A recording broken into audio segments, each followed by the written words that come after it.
IFBB Pro, Figure Pro, Yolanda Epps. How you doing? Doing great. How are you? All right. Good. Welcome to CarolinaBodybuilding.com. Thanks for sitting down with me. Absolutely. For those that don't know you, tell us a little bit about you and tell us your story. Okay. I am originally from Virginia. I came here. It was the first place that offered me a job out of college, and came here, met my husband. I have two grown sons. One's in the military and one is working on finding himself. So I am a mother of two grown sons, so I have some time on my hands right now. Just a little bit though. I'm also a middle school principal, so I take care of other people's children all day long. Oh boy. And amid COVID, it's been really, really crazy. I started competing actually in 2015. My mother passed in 2014. In 2015, actually, my husband took me up there to Fit for Life in Rayford, and got me a trainer.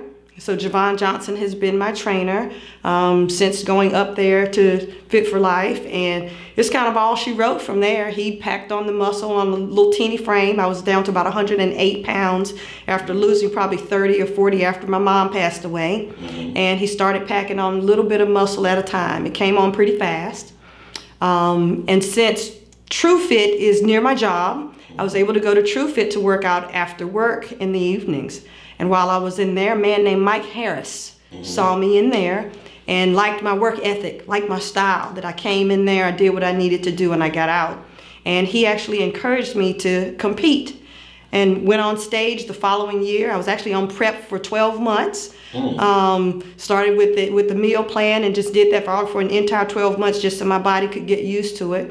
And what year was this? Did you This start? was in 2016. Okay. 2016, went on stage.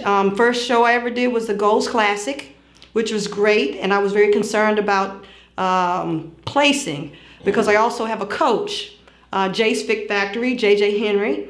And he prepped me for the stage. And I was concerned about placing because I had an entire team that was fantastic. They're absolutely phenomenal. And I just wanted to do as well as they did. And sure enough, he got me ready and I did as well as they did, came in first place. And I've done 8 shows since then, and I've come in first or second place. I got a couple of third places in all of those shows. And this past year in November 12th, 2020, I got my pro card. Okay. And so that's where it's led me so far. So this is where we are now. But you started as Bikini, right? Absolutely, I did. I started as a bikini girl. I was small enough to be probably under bikini. If there was a division under that, I was a little bitty thing. I was probably 98 pounds when I started. So there was a lot of work to be done to put muscle on those bones because I didn't really have much meat on me. So we had to start, with meals, getting meals to where I can hold the muscle, not do too much cardio. And so finally they got me up to where I looked decent on the stage. So I did a great job that first show. It was a lot of fun. I was addicted after that. But I didn't go into it to become a pro. That wasn't even where, why I started. It was just kind of to get my head, back in a good place where I was healthy mentally and physically. Okay. So you mentioned that you were an educator. Well, I'm just going to cut to the chase. What kind of challenge did that present? You on a Saturday on a stage in a bikini, and then Monday morning you walk into school as that principal. What was that like? Yeah, it's been somewhat of a challenge. I almost have to hide who I am. It's almost it's what I call the Clark Kent Superman effect. Right. So I'm Clark Kent during the day, Superman, Superwoman in the evenings. Although my students do know what I do in the evenings, they see my arms, they see me, when I come to work. They ask me a lot about the meals. They ask me a lot about working out. So not only am I a principal, but I'm still educating students about caring for themselves, caring for their bodies, eating healthy. And one of the things in leadership is, leading is about direction and leading people. And so even my staff has kind of garnered up some of the habits that I have, eating healthy and asking me about meals. But the bigger challenge has been from those outside of my little school, from people that see me outside of the school, particularly those in central office.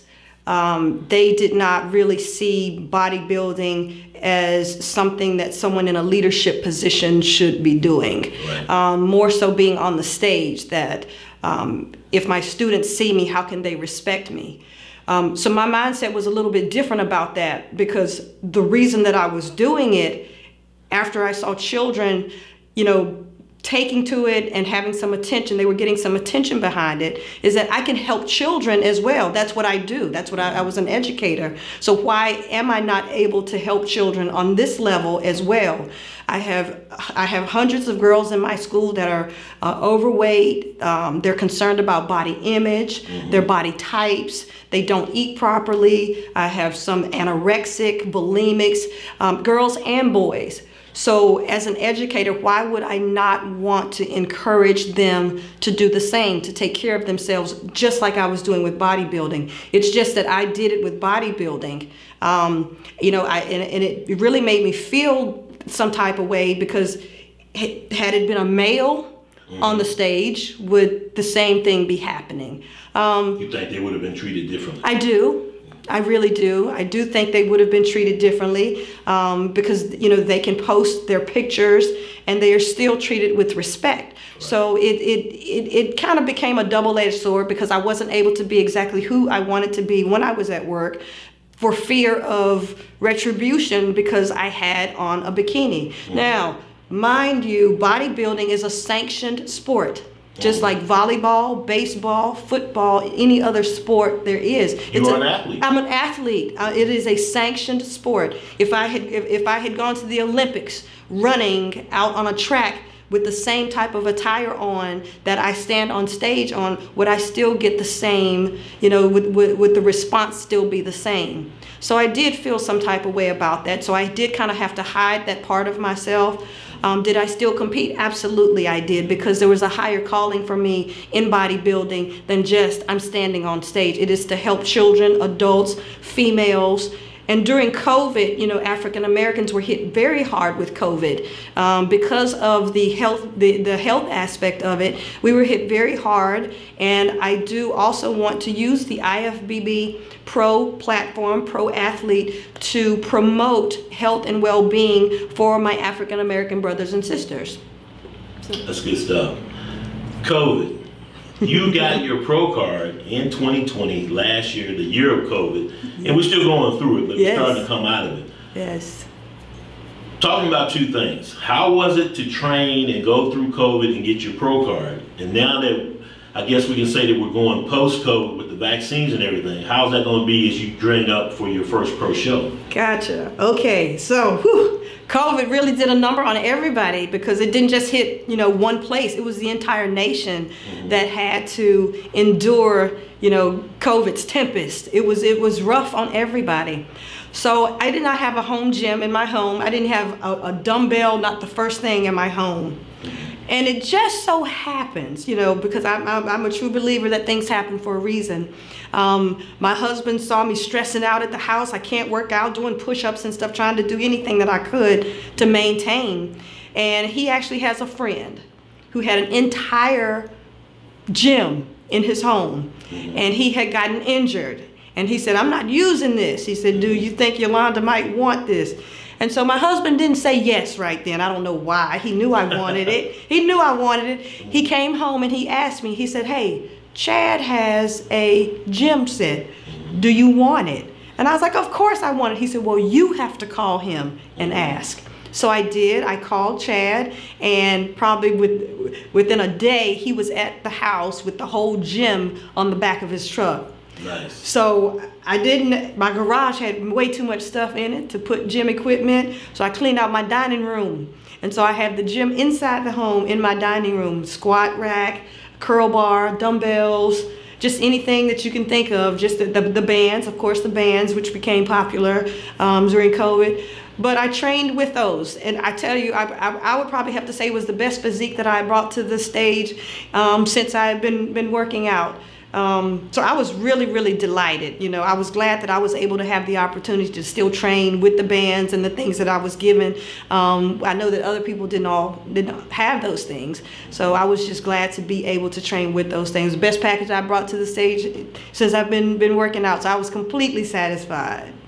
Now moving forward, coming out of COVID and get ready for your pro debut.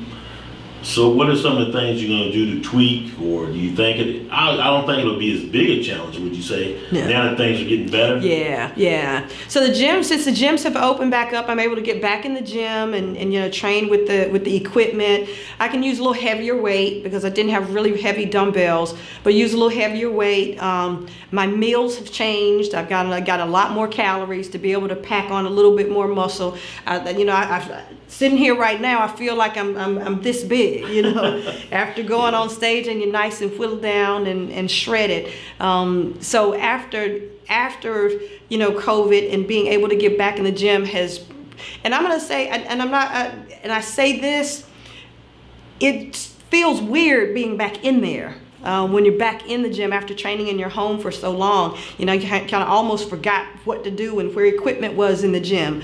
But it's good being back in there. And then a lot of it is social too, having that social environment to be able to socialize with others that have the same mindset was really, really very positive, getting back in there. So I'm excited. I'm just excited to be able to do this, that pro debut. Just really excited about that. Good stuff. Superstition. So a lot of IFBB pros have superstitions. Some I've asked, hey, what suit color you have for the show? I don't want to reveal that. What's your upcoming show? I don't talk about shows that I show up. So I'm going to ask you, what's your next show that you're going to make your pro debut in? I don't talk about my next show. Good enough. Suit color. Do you have a favorite? Don't have a favorite, and typically I let my seamstress choose my colors. Okay. She chooses them and just kind of surprises me. I'm not a foo-foo kind of girl, so I don't do colors well. I don't mix and match and know what colors look good on me. And I'm in gym stuff so much, I don't have to really match anything. Just put on some tights and a top and shoes and go. So I usually let my suit seamstress pick the colors and the base color of the suit and the rhinestones, the everything. I'll let her do it. IFBB Figure Women's Pro, Yolanda Epps. Thanks for talking to me. Thank you for having me.